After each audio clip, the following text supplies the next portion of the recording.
तो मेरे भाई हो जाओ तैयार, क्योंकि पेपर में 2 नंबर वाले सवाल इसी तरह के छपे हुए मिलेंगे और इसका करेंगे हम लोग आज खात्मा। पहली सवाल, 15 cot थीटा बराबर 8 हो तो सिद्ध करें कि cos थीटा बराबर 8/17 होगा।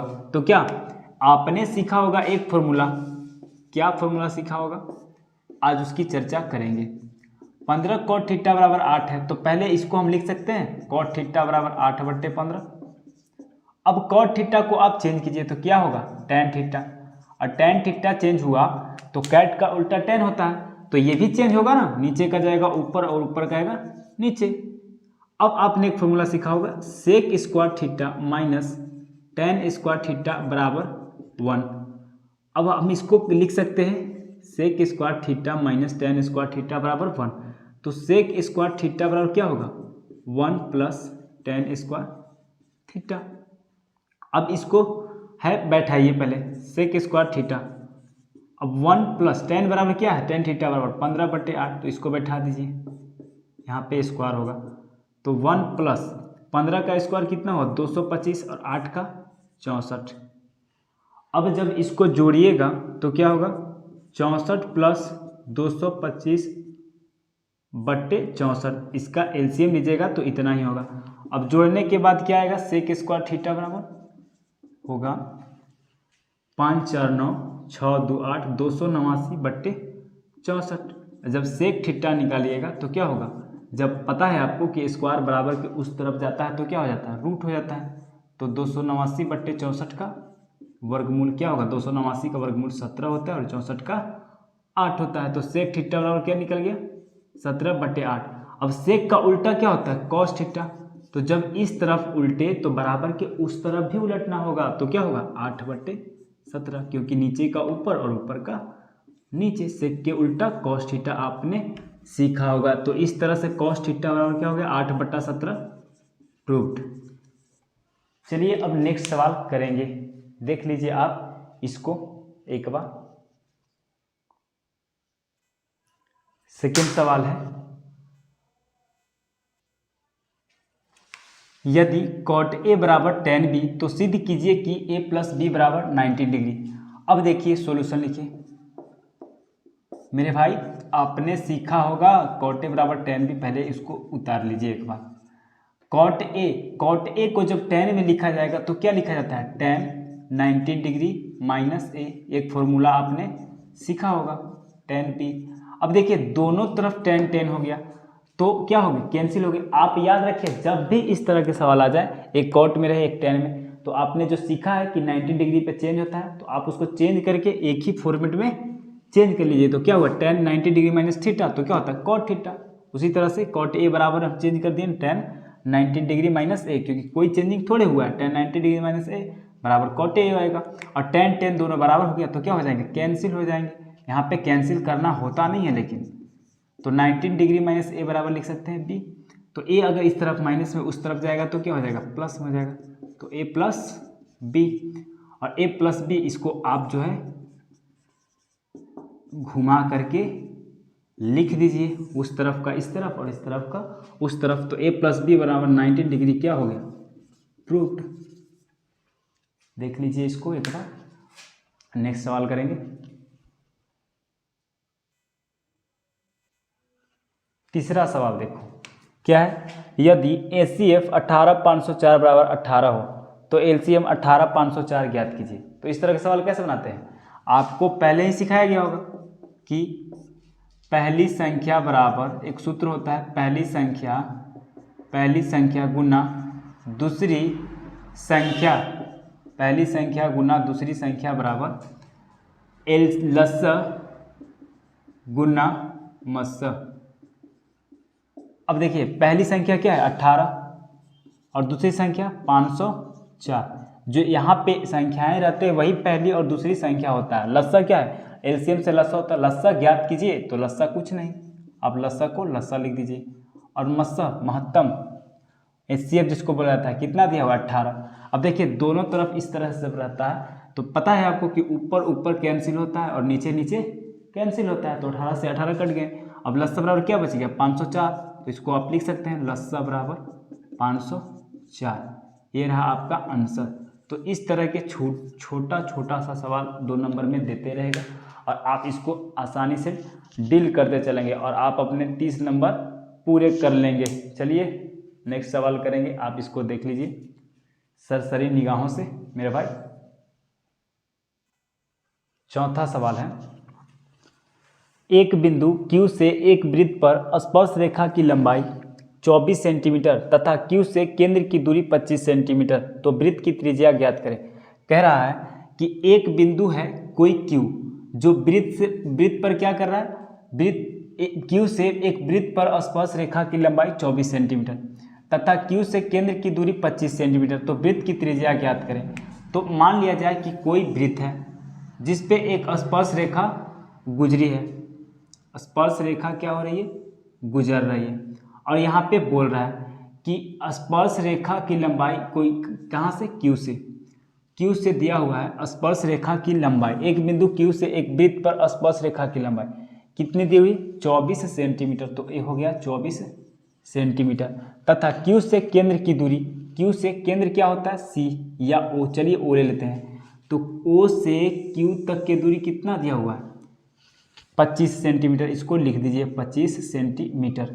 अब कह रहा है तो वृत्त की त्रिज्या ज्ञात करें। त्रिज्या क्या होता है, ये जो होता है वही तो त्रिज्या होता है, और आपको पता है कि त्रिज्या जो होती है वृत्त के स्पर्श रेखा पर क्या होती है, लंब होती है। तो ये क्या हो गया 19 डिग्री, और 19 डिग्री के सामने वाला क्या होता है, कर्ण होता है, और जब कर्ण होता है तो क्या होगा, पाइथागोरस प्रमेय लगेगा। और पाइथागोरस प्रमेय क्या होता है कि सॉल्यूशन लिखेंगे, त्रिभुज OPQ में OQ स्क्वायर क्या होता है, OQ स्क्वायर जो होगा कर्ण स्क्वायर आधार स्क्वायर प्लस लंब स्क्वायर, और OQ क्या है 25, तो 25 का स्क्वायर प्लस OP क्या है त्रिज्या, जिसको आप R भी लिख सकते हैं, R रेडियस, तो R स्क्वायर प्लस PQ कितना है 24 का स्क्वायर, इसको मान के आप बना सकते हैं आसानी से। 25 का कितना होता है 625, R स्क्वायर प्लस 24 का 576 वर्ग, आप याद रख ले कम से कम 20 तक। तो R स्क्वायर बराबर क्या होगा 625 माइनस 576, क्योंकि देखिए R यहीं पे छोड़ देंगे, ये इस तरफ आएगा तो माइनस होगा, तो आप फिर से उसको रीअरेंज कर दीजिएगा तो इतना ही आने वाला है। 9 6 15, 11 में से 7 तो 7 4 11, और 5 में से 5 जाएगा तो कैंसिल हो जाएगा, तो R स्क्वायर बराबर 49, तो R बराबर क्या होगा 49 के अंडर रूट, तो अंडर रूट, तो R बराबर कितना निकल जाएगा 7 सेंटीमीटर, जो कि हो जाएगा आपका त्रिज्या। तो त्रिज्या कितना निकला, त्रिज्या बराबर 7 सेंटीमीटर, यही हो गया आपका आंसर। तो आपको समझ में आया होगा कि एक बिंदु Q से एक वृत्त पर स्पर्श रेखा की लंबाई, कहने का मतलब ये जो स्पर्श रेखा QP है उसकी लंबाई दी हुई है 24 सेंटीमीटर, और फिर बोल रहा है कि Q से केंद्र की दूरी, Q जो है उसी बिंदु से केंद्र O की दूरी कितना है 25 सेंटीमीटर, तो वृत्त की त्रिज्या ज्ञात कीजिए। तो आपको पता है कि वृत्त की त्रिज्या जो होती है स्पर्श रेखा पर लंब होती है, तो समकोण त्रिभुज वाला इसमें कंसेप्ट लगा दीजिए। चलिए देख लीजिए इसको और नेक्स्ट सवाल करेंगे।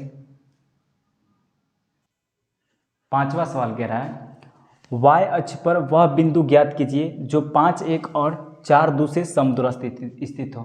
तो आपको पता होगा कि y अक्ष का निर्देशांक क्या होता है 0 और y, और x अक्ष का निर्देशांक क्या होता है तो x और 0। तो y अक्ष का निर्देशांक 0y होता है, उसी का यूज करेंगे। कोई बिंदु है P जो कहाँ पे स्थित है y अक्ष पर, तो इसलिए इसका निर्देशांक क्या होगा 0y, और दो बिंदु मान लिया जाए A और B है, इससे क्या है समदूरस्थ स्थित है, जितना P है उतना ही P भी है, और A का निर्देशांक दिया हुआ है लिख दीजिए 4 2, B का निर्देशांक 5 1, ये दोनों से समदूरस्थ स्थित है। तो आपको दूरी सूत्र तो याद ही होगा, उसी का यूज करेंगे।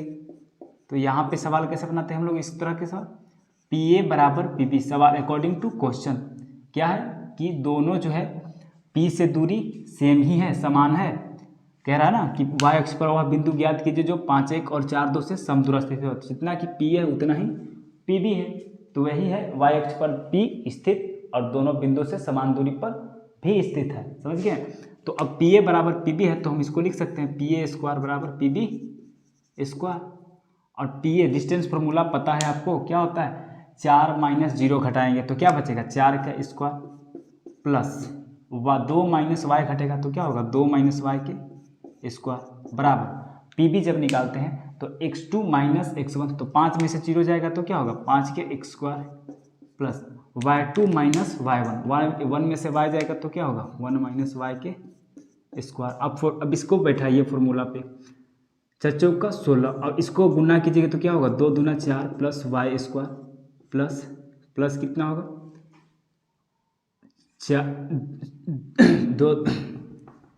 2 दूना 4 plus y square minus 4y, A minus B के होल स्क्वायर पे बैठाने हैं 5 5 25 plus 1 plus y square minus 2y, इस तरह से होगा। अब देखिए 16 4 20 वाई स्क्वायर अगर इस तरह से रहे तो पहले कैंसिल हो जाएगा, एक बात याद रखें क्योंकि दोनों तरफ जब प्लस माइनस रहे और सेम टू सेम जैसे साइन ले करके प्लस वाई स्क्वायर तो कैंसिल हो जाएगा। ठीक है, अब क्या बचा माइनस 4y, इस तरफ 25 1 26 माइनस 2y।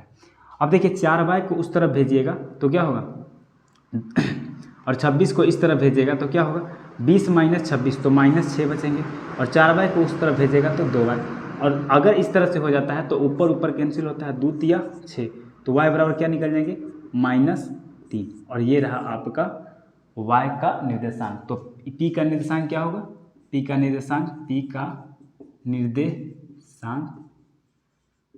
निर्देशांक कितना होगा 0 और -3, यही होगा आपका आंसर। तो आपका p का निर्देशांक 0 और -3 होगा, ये आपका आंसर रहा। चलिए नेक्स्ट सवाल करेंगे, देख लीजिए इसको। अगला सवाल होमवर्क में है, यदि समानांतर श्रेणी 10 14 18 और 22 हो तो 15वां पद ज्ञात करें। तो ये आपका होमवर्क है और आप कल बना करके रखिए और हम आपसे जुड़े हुए रहेंगे और हम आपको फिर कल मिलेंगे इसी वक्त। तो प्लीज़ मेरे चैनल को सब्सक्राइब कर लीजिए ताकि हम और आप जुड़े रहें और आपको सबसे पहले मेरा वीडियो मिल जाए। और हाँ, अपने दोस्तों के पास शेयर करिए और उन्हें भी इसका लाभ उठवाइए ताकि वो भी अच्छे से अच्छे और बेहतर से बेहतर रिजल्ट्स ले आएँ। थैंक्स।